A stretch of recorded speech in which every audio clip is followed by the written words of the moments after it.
starvation mode and the real reason why you stopped losing weight. So this is one of the biggest myths within the weight loss industry, and I wanted to come on and explain why it is a myth and explain, well, first of all, explain why believing the myth is going to be one of the biggest reasons why you are going to continue to be stuck.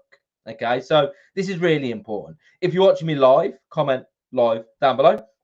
If you're watching me on the replay, then comment replay down below. So first of all, what is starvation mode? Is it real? So starvation mode is basically the theory where if you do not consume enough food, your body goes into starvation mode and you stop losing weight. Okay, so if you stop eating enough food, your body goes into starvation mode and you stop losing weight. That is your body's response. Now, is it real?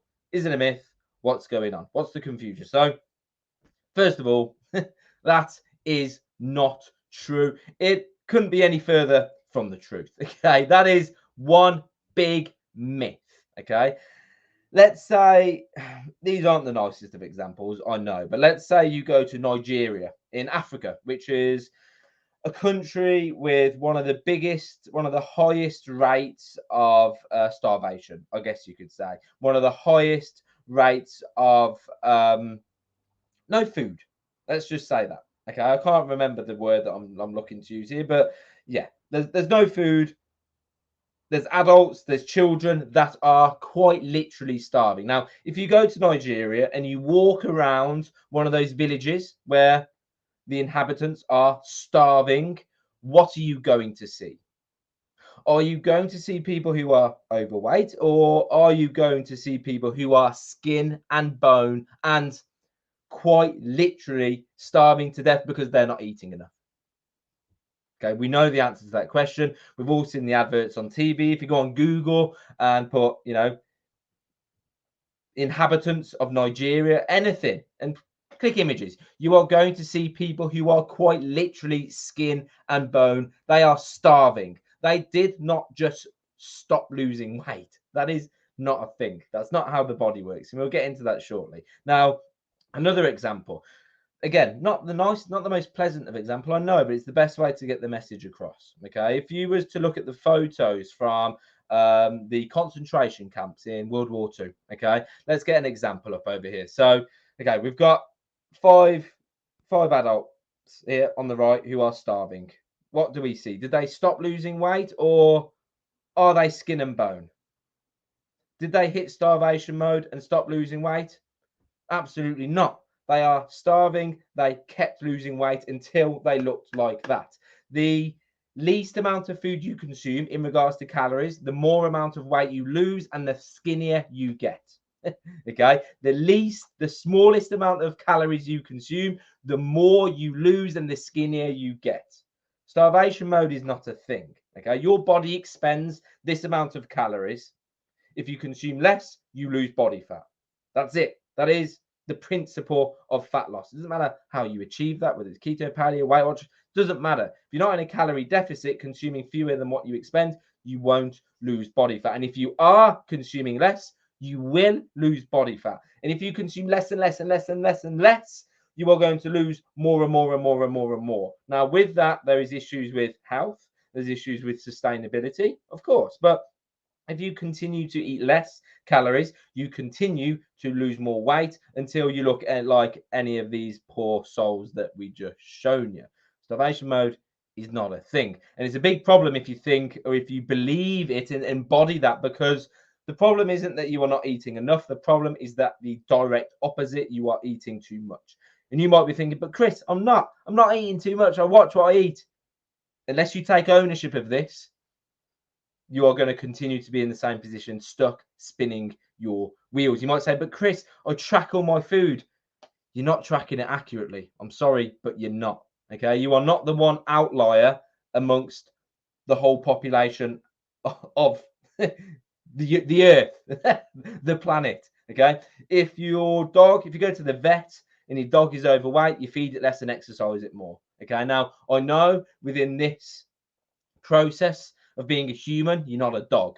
Okay, there are far more human behavioral elements of this that, you know, stress and emotion, you know, stress eating, okay, how you manage time, preparation, your relationship with food, your relationship with yourself, all of these things dictate the choices that you make. So I know it's not about eating less and exercising more. Okay, that's what we want to achieve, but there are so many things within that that impact your ability to stick to that. Because if you're not prepared, you're going to make convenient, easy choices and you're going to overconsume. If you manage stress and emotion by reaching for food, you're going to eat more calories and carbs. You're not going to lose weight. Your blood sugars are going to be high. Okay, you understand what I'm trying to say. If time management is poor, you're not going to have the time to do the things you need to do. And therefore, you know, you're probably not going to be successful, right? There's just 3 examples of 10. If you've got a poor relationship with yourself and you beat yourself up when things don't go to plan, you're probably going to continue to make poor choices, right? These areas of you are the reason why you are where you are. And you're not broken. There's nothing wrong with you. That's just human behavior. And if you want long-term change, you need long-term change within these areas, which is why the ladies that we coach are so successful. Because we focus on diet and nutrition. We teach them how they can eat their normal favorite foods and still lose weight and lower their A1C. It's enjoyable, it's sustainable, but we also focus on every other aspect of them, the human behavioral element of this. Unless you focus on that, whether you have short-term success, you're always going to end up back to where you started, because you are going to continue to make the same choices because of those ongoing things, right? Okay, cool. So I'm glad we got that out of the way. Starvation mode is not a thing, doesn't exist. There is something that sometimes gets confused as starvation mode, and it is called metabolic adaptation. Okay, so let's walk through what that is. Okay, it is not you eat less and you stop losing weight. That's not what this is. Okay, so let's say, okay, we've got 2 ladies watching right now, Connie, Michelle. Let's just say, for argument's sake, Michelle, when she started, she weighed 220 pounds. 220 pounds. She's lost weight down to 160. 160 from 220 down to 160. Now, the amount of calories that her body expends, her rate of metabolism is there's a theory that her metabolism is going to be slower than somebody else who always weighed 160 pounds.